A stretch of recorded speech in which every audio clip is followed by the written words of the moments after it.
कार्बी आलम में भी डिफू इस लोकसभा क्षेत्र में से भी जनता ने ये निर्णय किया है, कांग्रेस हटाओ और बीजेपी को लाओ। इसलिए सब लोगों ने कहने लगा है बीजेपी हाय लो, बीजेपी हाय लो, बीजेपी हाय लो, बीजेपी।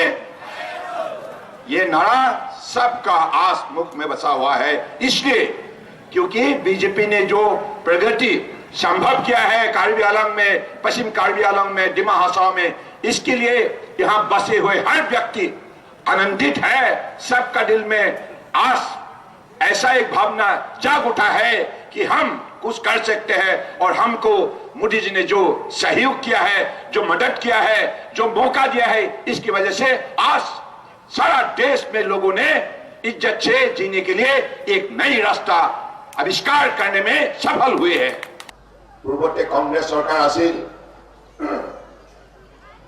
कांग्रेसे बৈষম্য নীতি অবলম্বন কৰিছিল, ভাই ককাই মাজত কাজিয়া লগাইছিল, এখন ৰাজ্য আন এখন ৰাজ্যৰ মাজত নানা ধৰণৰ মনোমালিন্য সৃষ্টি কৰিছিল, সম্প্ৰদায় সংগ্ৰহ কৰিছিল, ভাষাৰ নামত, ধৰ্মৰ নামত, জাতিৰ নামত, গোষ্ঠীৰ নামত নানা ধৰণৰ সংঘাত ৰচনা কৰিছিল আৰু এনেধৰণে গোটেই ৰাষ্ট্ৰখনক দুৰ্বল কৰিছিল।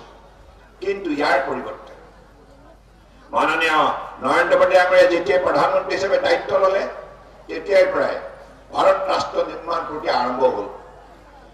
और आर्टिकल 244 के सिलसिले में कुछ दिन पहले हमारा तुलसीराम रामा जी दिल्ली गए थे, हमारे परम आदरणीय प्रधानमंत्री जी से मिले, अपने सहयोगी के साथ प्रधानमंत्री जी ने स्पष्ट कह दिया इस विषय को ध्यान से लिया जाएगा।